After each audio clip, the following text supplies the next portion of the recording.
가고 있는 지금 여정을 좀 사진으로 이렇게 보여주고 있습니다. 가이사르에서 출발해서 시도를 지나서 그 사이러스니까 사이퍼스라는 섬을 옆으로 이렇게 이동하고 있는 그런 장면입니다. 크레타라는 섬을 지나서 그 베니스라고 하는 중국으로 이렇게 가서 피하려고 하다가 폭풍을 만나게 되었고, 폭풍에서 이렇게 떠밀려서 말타라고 하는 메리데의 섬에 이렇게 가게 되었고, 거기서 다시 이렇게 이제 배를 정비하고 로마로 들어가는 이런 여정이 로마로 가는 여정입니다. 네, 지금 보이는 장면은 시돈인데 과거의 유적과 함께 지금 있는 그 모습을 좀 보여주고 있고요. 지금 여기는 사이프러스 섬입니다. 여러분들이 알고 있는 그 사이프러스 소나무 나무인데 특이하고 아주 이렇게 길고 잎이 뾰족한 그런 나무죠. 사이프러스입니다.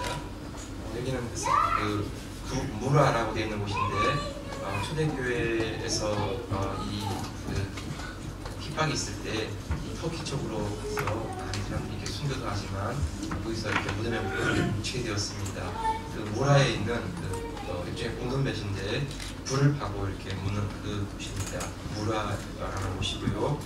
무라라는 곳에서 지금 이렇게 니도를 지나서 그 미항이라고 페어 헤이븐 미항이라는 곳을 가는 여정을 이렇게 보여주고 있는 그런 곳입니다.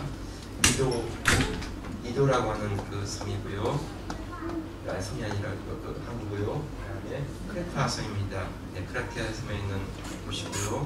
그다음에 페어 헤븐 미항이라고 하는 곳인데 지금 그 모습이 이런 모습이라고 합니다. 바람을 막아줄 수 있는 그런 곳이었다고 되어 있고요. 여기서 하여튼 미항에서 그 교보를 나기는 어려워서 이제 베니스라고 하는 피니스라고 하는 곳으로 이동하려다가 폭풍을 만나게 되었죠. 그다가 말타라고 하는 멜리데 섬으로 표류하게 되는데 말타라고 하는 섬입니다. 말타라는 섬의 모습이고요. 네, 그리고 그다음에 보면 말타의 한관에 있는 여러 피할 수 있는 그런 곳이고요. 지금의 말타에 되어 있습니다. 로마로 가는 여정을 지금 제가 이렇게 사진으로 이렇게 보았습니다. 가이사랴에서 2년 동안의 수감 생활을 하였고 죄수의 신분으로 이제 로마로 앞선되고 있는 중입니다. 생각보다 로마로 가는 길이 참 힘들고 어려웠습니다. 시돈을 출발해서 바람을 피해서 구로 해안을 따라서 항해하였고 살모네라는 해안을 지나서 어렵게 미항에 도착했지만 시간이 많이 지났습니다. 겨울을 지나기가 적당하지 않아서 더 좋은 항구로 이동하자라고 해서 이동하는 가운데 요라돌라라는 태풍을 만나게 되었고 그 태풍 때문에 14일 동안 바다에서 표류하는 삶이 되었고 가지고 있는 짐들과 그런 것들을 다 버리고 배가 거의 파손되는 그런 어려움을 겪게 되었습니다. 그러다가 메리데라고 하는 섬에 도착했는데 메리데라는 섬에서 또 좀 이제는 살겠다 싶었는데 나무를 모아다가 불을 피우는 가운데서 독사가 나와서 바울을 이렇게 물어버리는 이런 사건이 있었습니다. 아무튼 여러분 지나온 이렇게 지금 분들을 보면 복음을 전하는 바울의 삶 가운데 여러 가지 어렵고 힘든 일들이 많이 일어났을 겁니다. 우리가 생각할 때는 바울 같은 정도의 보험 전도자라고 하면 태풍이 와도 좀 피하게 해주시고 풍랑이라도 좀 잠잠케 해주시는 그런 환경으로 이끌어 주시는 게 맞지 않는가 그런 생각합니다. 그런데 하나님의 생각은 우리가 좀 달랐습니다. 하나님은 바울이 로마에서 생각하기 위해서는 더 깊은 기도와 더 깊은 하나님과의 교제가 필요했다고 생각하신 것 같습니다. 로마에서 복음을 전한다는 것은 쉬운 일이 아니기 때문에 하나님은 바울에게 로마로 들어가기 마지막 부분까지 특별한 훈련을 해주셨습니다. 이런 훈련과 이런 준비가 되어 있지 않으면 바울 로마에서 아마 낙심할 수도 있고 때로는 또 마음 가운데 무너질 수 있는 그런 상황을 아시기 때문에 바울을 훈련하시고 영적인 긴장 가운데 바울을 이끌어 가신 것 같습니다. 성도 여러분, 바울에게만 이런 것이 아니라 우리의 신앙생활에도 이런 폭풍이 다가옵니다.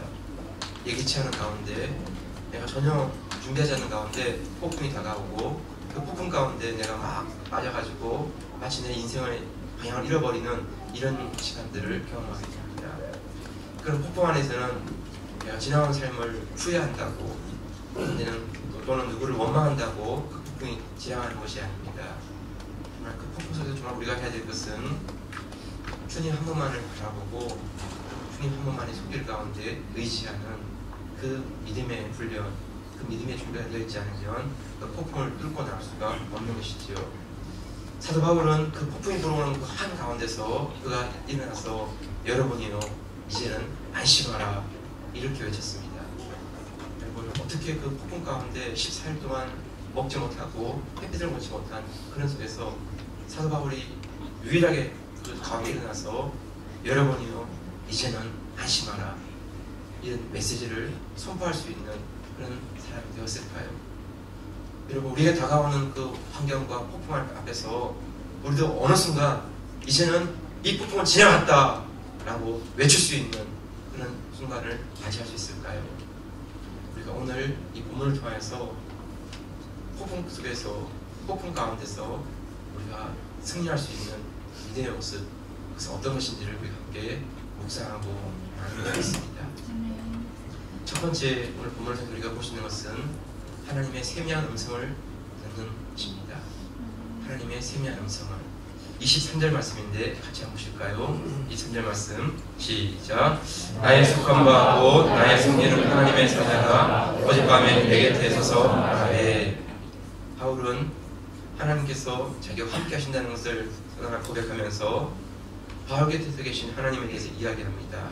그러면서 어떻게 말씀하냐면 22절을 보면 22절 같이 한번 더 볼게요. 시작. 내가 너희를 떠나니 이제는 안심하라. 너희 중 생명에는 아무 소산이 없겠고 오직 내뿐이니라. 여러분 바울은 자기가 혼자가 아니라고 말씀하고 있습니다. 하나님이 나와 함께 계신다고 말씀하고 있고 그 하나님의 음성을 들을 때 그가 아주 자신 있게 외치고 있습니다. 여러분이 이제는 안심하라. 나의 속한 바 나의 섬기는 하나님의 사자가 내게 말씀하시되 이렇게 말씀하고 있습니다. 여러분 사울은 지금 배 안에 있지만 사울의 고백은 배 안이 아니라 하나님 안에 있다라고 고백합니다. 사울은 로마 시민권을 가지고 있지만 자기의 그 소속은 로마 시민이 아니라 하늘나라의 하나님 아니라고 말하고 있습니다. 여러분 그 바울은 이 땅의 음성은 아니라 하늘의 음성, 하나님의 음성을 들을 수 있는 그 길을 열어놓고 있습니다. 태풍이 몰아치는 바다 한가운데서 폭풍 소리 외에는 아무도 들리지 않는 그런 현장 가운데 있지만 하나님은 하나님의 음성을 듣고 그 음성을 통하여서 확신을 가지고 사람들에게 메시지를 선포할 수 있는 그런 모습을 보여주고 있다는 것입니다. 이제는 안심하라. 여러분 우리 인생 가운데 혹은 우리 신앙생활 가운데 어떤 문제가 다가온다 할지라도 그가 우리와 함께 하시는 하나님 그 음성을 들을 수만 있다면 우리는 어떤 환경 속에서도 흔들리지 않고 두려워하지 않을 수가 있는 것입니다. 우리의 소속은 이 땅이 아니고 하나님 나라인 것입니다. 우리의 신분은 이 땅에 있는 것으로 만족하는 것이 아니라 하늘 아래 위로 만족하는 사람들입니다. 땅의 음성이 아니라 하나님의 음성을 들을 수 있는 그 길을 열어두고 그 음성이 들리기만 한다면 우리는 땅에 일어나는 어떤 문제 앞에서도 담대함을, 안심함을 사람들에게 선포할 수 있는 것입니다. 여러분 옛날 강원도 태백에서 있었던 탄광 사고의 사건인데요. 실제로 있었던 사건입니다. 탄광으로 들어가는 그 큰 불이 있고 그 중앙 통로에서 길이 갈라져서 양쪽으로 들어가는데 그만 어떤 실수가 일어나서 중앙 그 통로가 무너지게 되었습니다. 그래서 그 사고 때문에 양쪽에 들어가는 불에서 나오지 못하고 사람들이 다 갇히게 되었습니다. 막힌 중앙 통로를 개통하는데 열흘이 걸렸다고 합니다. 그 열흘이 지나서 거의 같은 날 같은 시간에 불이 뚫렸기 때문에 그 사람들을 구조하게 됐는데 놀라운 일이 일어났습니다. 한쪽 불에 있는 사람들은 모두 살아있었고 다른 불에 있는 사람들은 모두 죽었습니다. 물이 모자라거나 산소가 모자라서가 아니었습니다. 양쪽 다 물도 있었고 산소도 공급되고 있었습니다. 나중에 그 이유가 밝혀졌는데 구조 작업이 진행되는 동안에 한쪽에서는 전화선이 연결되어 있어서 서로 이야기를 나눌 수가 있었고 다른 한쪽에서는 전화선이 끊어져서 그냥 연결될 수가 없었습니다. 전화선이 연결된 그 불에 있는 사람들에게는 계속해서 소식을 알릴 수가 있었습니다. 지금 살아있는 거야? 몇 명이나 살아있어? 걱정하지 마. 지금 구조 작업을 계속하고 있는데 조금 전에 굴착기가 도착했어. 3일이면 구조될 거야. 이제 이틀이면 돼, 앞으로 10시간이면 돼, 이렇게 하면 시간을 끌면서 부자 작업을 완료하고 들어갔습니다. 여러분, 불 속이기 때문에 그 어둠 가운데 어떻게 시간을 알겠습니까? 사실은 3일이라고 했지만 10일이나 지났습니다.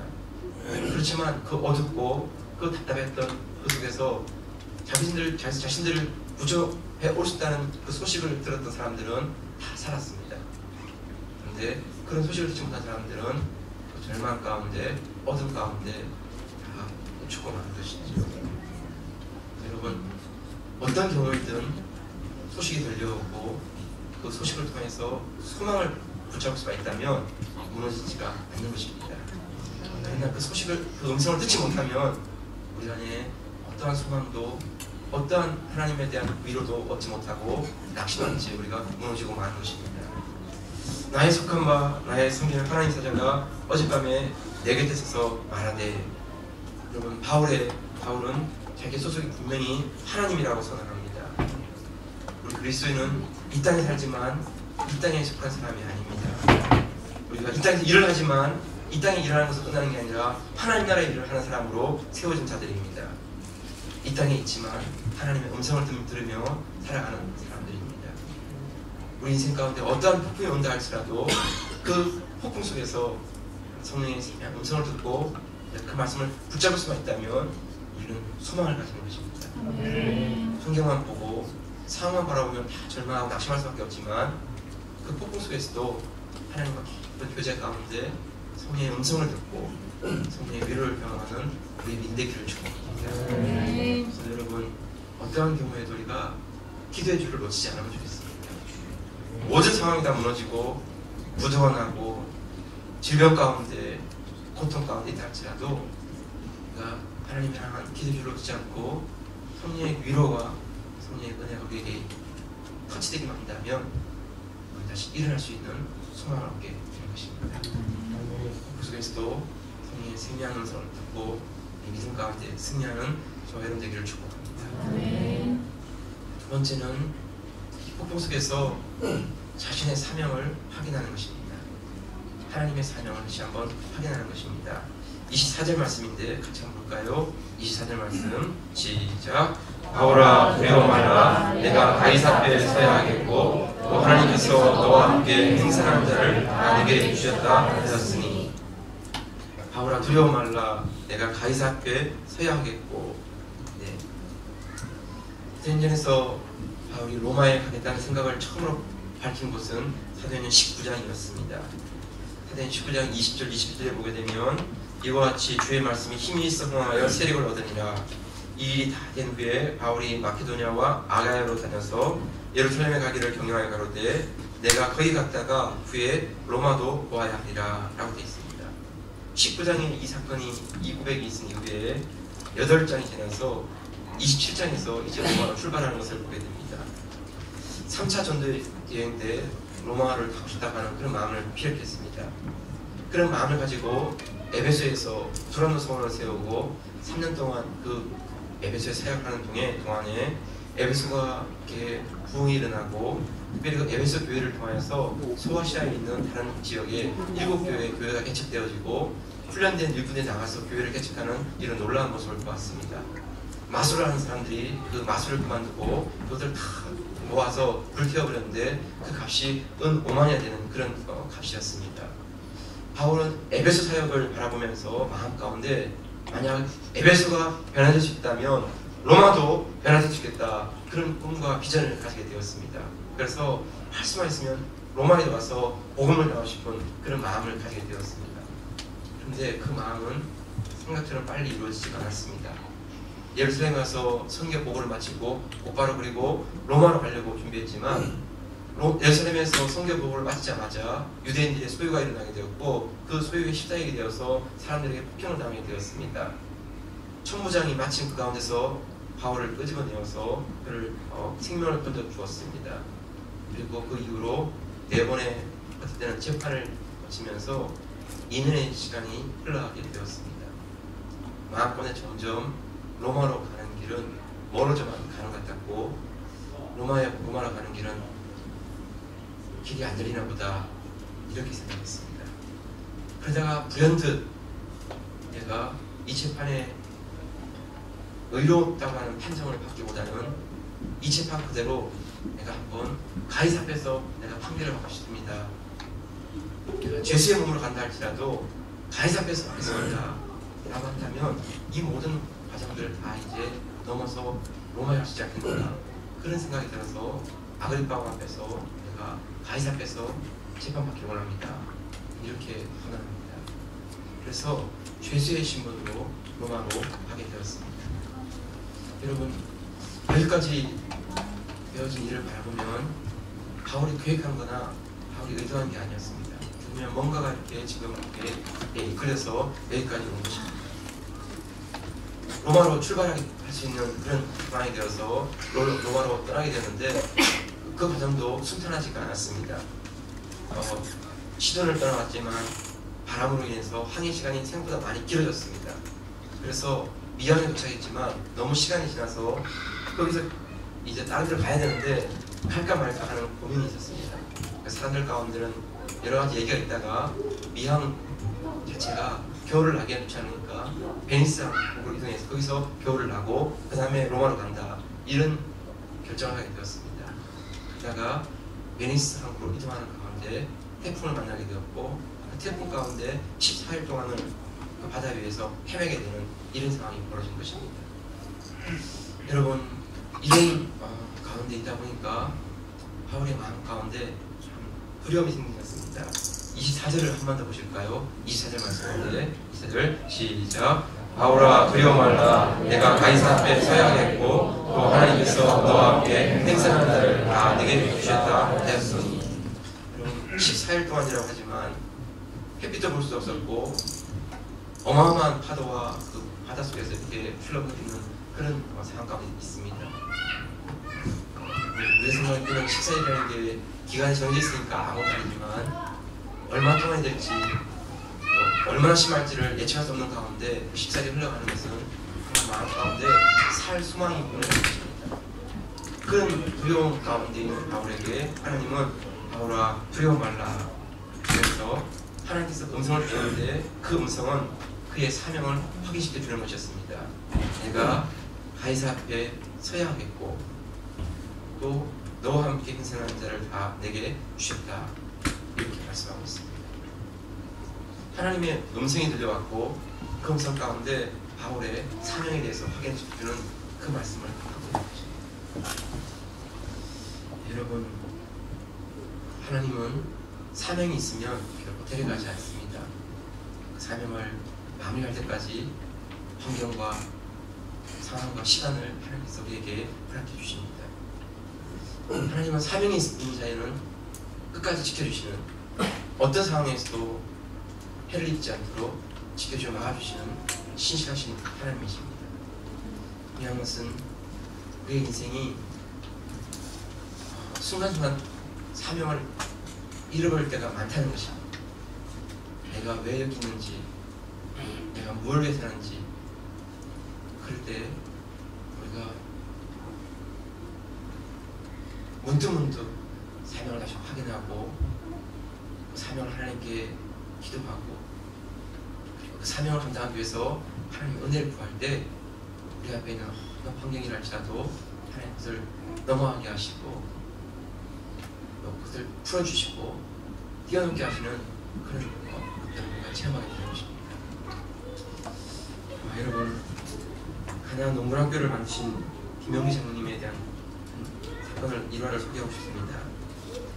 지금은 둘째 아드님인 김범일 장로님이 농구학교를 이끄시는데요. 이 가나안 농구학교를 가보신 분들은 알지만 학교에 입학하면 지켜야 할 사항들이 참 많습니다. 밥을 먹기 전에 반드시 4시간 일어나야 되기 때문에 아침 8시에 밥을 먹기 위해서는 새벽 4시에 일어나야 합니다. 그러니까 막 정신이 없습니다. 그리고 식사를 할 때는 쌀 한 톨, 밥 한 톨을 남기면 안 됩니다. 이를 닦을 때는 치약을 2mm만 써야 합니다. 2mm 이상 더 쓰면 이렇게 잘라가지고 그것도 다음에 쓰게 하고 합니다. 네. 세수를 할 때도 남자는 비누를 하나, 둘, 3번만 문질러야지 더 문질러면 안 됩니다. 여자분들은 5번, 왜냐면 미용 때문에 한 번, 5번 정해져 있습니다. 네. 그리고 가나안 농구학교에 있는 모든 누워있는 분들은 다 일어나 있습니다. 왜냐하면 잠만 자지 말라고 해서 다 이렇게 넣어가지고 다 이렇게 세워놨습니다. 그래서 가난한 농락교는 누워있는 분이 없습니다. 다 일어나 있습니다. 이렇게. 가난한 농락교에 있는 모든 그 집들과 건물들은 기계를 사용하지 않고 다 손으로 만들었습니다. 왜냐하면 사람이 나만 먹으면 무엇이든 할 수 있다 하는 것을 보여주기 위해서 의도적으로 기계를 사용하지 않고 손으로 이렇게 그걸 만들어낸 것입니다.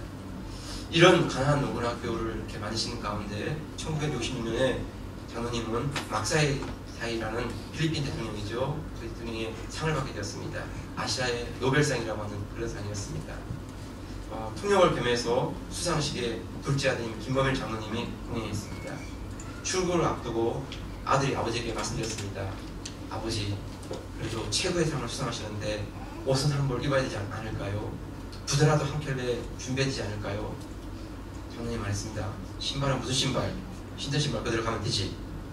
시상식 당일날 수많은 사람들이 식장에 들어가 있었습니다. 기자들은 김영일 장로님이 신고 있는 신발을 보고 프레시를 막 터뜨렸습니다. 신고 있던 그 고무신, 그 흰 고무신 그대로 신고 가신 것입니다. 옷도 위에 두루마기를 거치지만 벗으면 다시 일할 수 있는 그런 옷을 입고 되었습니다. 아들은 부끄러워서 고개를 들 수가 없었습니다. 그런데 수상 소감을 말하는 자리에서 김영일 장로님은 이렇게 말씀했습니다. 대한민국 사람은 누구나 고무신을 신는데 질긴 것으로 하면 고무신이 최고입니다. 대한민국 백성은 끈질긴 민족입니다. 나라를 빼앗겨도 전쟁과 가난에도 끈질기게 살아왔습니다. 대한민국은 지금 몹시 가난하기 때문에 고무신을 신을 수밖에 없지만 앞으로는 고무신을 신지 않아도 되는 나라가 되었으면 좋겠습니다. 가난한 농군학교는 가난한 백성이 부유한 백성이 되게 하기 위해 세워진 학교입니다. 나는 그 일을 위한 삶이라면 언제 어디서나 이 고무신 신는 것을 부끄러워하지 않겠습니다. 그래서 여러분 그 고무신을 신고 당당하게 상을 수상하신 것입니다. 사람들은 장로님의 연설을 듣고 자리에서 일어나 박수를 쳤습니다. 고무신을 쳐다보며 부끄러워했던 아들의 눈에 아버지의 그 모습은 너무나 위대해 보였습니다. 아버지가 달라진 것이 아니라 아들의 눈이 바뀌었습니다. 고무신을 신고 수상식에 참석한 아버지의 모습이 처음에는 너무나 부끄러웠지만 아버지의 그 사명을 듣고 난 이후에 아들의 눈에는 아버지의 고무신이 그렇게 자랑스러울 수가 없었습니다. 김범일 장로님은 그 이후에 아버지처럼 고무신을 신고 다니면서 아버지의 하신 일을 이어가고 있습니다. 여러분, 우리가 하나님 일을 한다고 하지만 때때로 우리가 하나님 일을 이렇게 잃어버리거나 놓쳐버릴 때가 많습니다.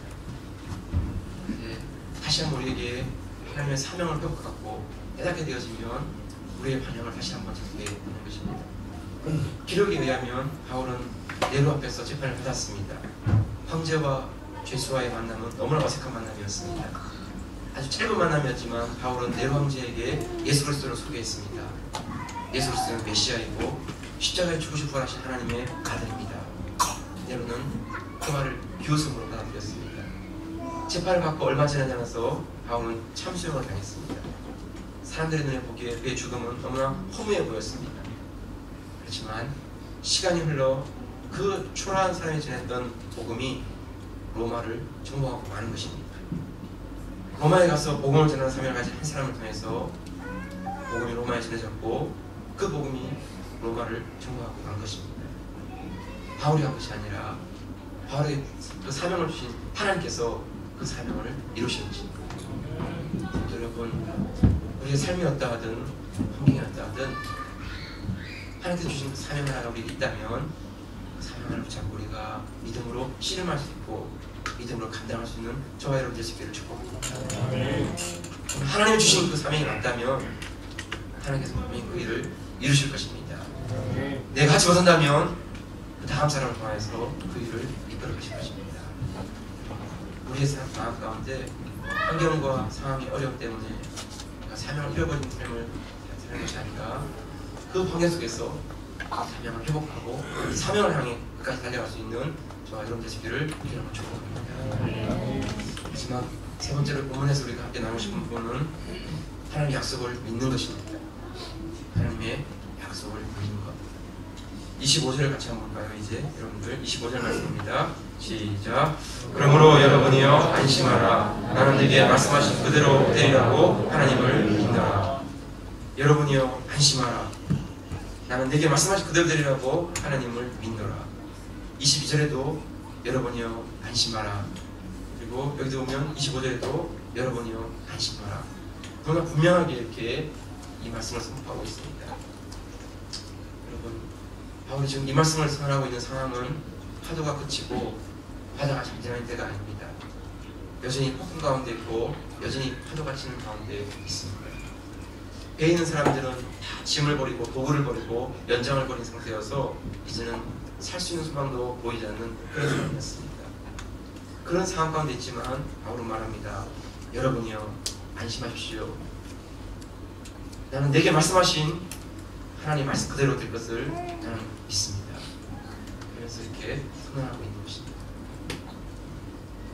여러분, 그리스도인의 평안, 그리스도인의 평강은 어디에서 오는 것일까요? 돈이 많이 있다고 해서, 권력이 높다고 해서, 지위가 크다고 해서 거기에서 평강이 오는 것이 아닙니다. 그것이 나를 지켜주는 것이 아닙니다. 진정한 평강은 하나님의 약속에서 오는 것입니다. 여전히 전쟁과 다툼이 있다 할지라도 하나님이 너를 지켜주겠다는 약속이 있다면 하나님 그저 우리를 거두시고 지켜주시는 거예요. 그 하나님의 약속을 신뢰할 때 우리 안에 평강이 임하는 것입니다. 시편 103편 7절에 보게 되면 이런 말씀이 있습니다. 짧으니 같이 한번 읽어볼까요? 시작. 그 행위를 모세에게, 그 행사를 이스라엘 자손에게 알려주셨다. 영어 성경에 보면 He made known His ways to Moses, He did to the people of Israel 라고 되어 있습니다. 하나님은 그의 길에 대해서 모세에게 알게 해주셨고 그의 행위에 대해서는 이스라엘 자손에게 알게 해주셨다라고 되어 있습니다. 차이가 무엇일까요? 하나님은 모세에게는 하나님 인도하실 그 전체 여정에 대한 길들을 이렇게 그에게 보여주셨습니다. 이스라엘 백성들에게는 하나님의 행위를 보여주셨습니다. 하나님의 능력, 하나님의 기적. 여러분, 모세는 하나님 인도하실 그 길의 여정 전체를 이렇게 보여주시는 그런 가운데 하나님께서 어떻게 하실 것이다 하는 것에 대한 생각을 가지고 어떤 상황과 어떤 문제가 있다 할지라도 가나안 땅을 들어갈 것이다 하는 것을 그런 믿음으로 확신했습니다. 근데 이스라엘 백성들은 그런 하나님의 말씀을 여러 번 들었음에도 불구하고 그들은 그 말씀을 이렇게 강하게 붙잡지 못합니다. 앞에 물이 없으면 물이 없다라고 막 소리 지르고 먹을 양식이 없으면 양식이 없다라고 막 소리 지르고 적이 쳐들어오면 적이 쳐들어온다고 막 소리 지르면서 때로는 원망하고 불평합니다. 하나님은 그 백성들에게 하나님의 행위를 보여주셨습니다. 기적을 보여주셨습니다. 반석 물이 나게 하시고 만나가 내게 하시고 그 전쟁 가운데 그들을 지켜주시고 여러분, 그런데 문제는 무엇일까요? 이스라엘 백성들에게는 끊임없이 그 원망과 불평이 떠나가지가 않았다는 것입니다. 분명 차이는 하나님의 여정 전체를 이렇게 보고 있는 사람과 그 여정 전체보다는 앞에 나타나는 것들을 이렇게 보면서 낙심하고 실망하는 사람과 그 차이가 그들의 믿음의 모습을 이렇게 다르게 보여주고 있다는 것입니다.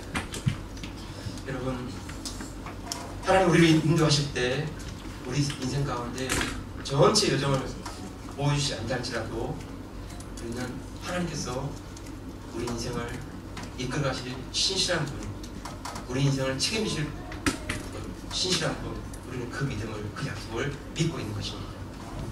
그래서 우리가 다 아는 것도 아니고 다 본 것도 아니지만 우리는 하나님의 약속을 따라서 하나님을 신뢰하고 하나님을 의지하고 하나님을 바라볼 수 있는 것입니다. 우리는 천국을 보지 않았습니다. 우리는 영생도 보지 않았고 우리는 부활도 경험하지 않았습니다. 근데 우리가 어떻게 천국에 대해서 이야기하고 영생에 대해서 부활에 대해서 말씀할 수 있을까요? 왜냐하면 우리는 보지 않았지만 하나님의 약속을 믿기 때문에 주 예수를 믿으라. 그리하면 너와 내 집이 구원을 얻으리라. 내가 곧 길이요 진리요 생명이니 나로 말미암지 않고는 아버지께로 올 자가 없느니라. 이 하나님의 약속이 있기 때문에 이 약속을 그대로 믿고 우리는 외치게 되는 것입니다.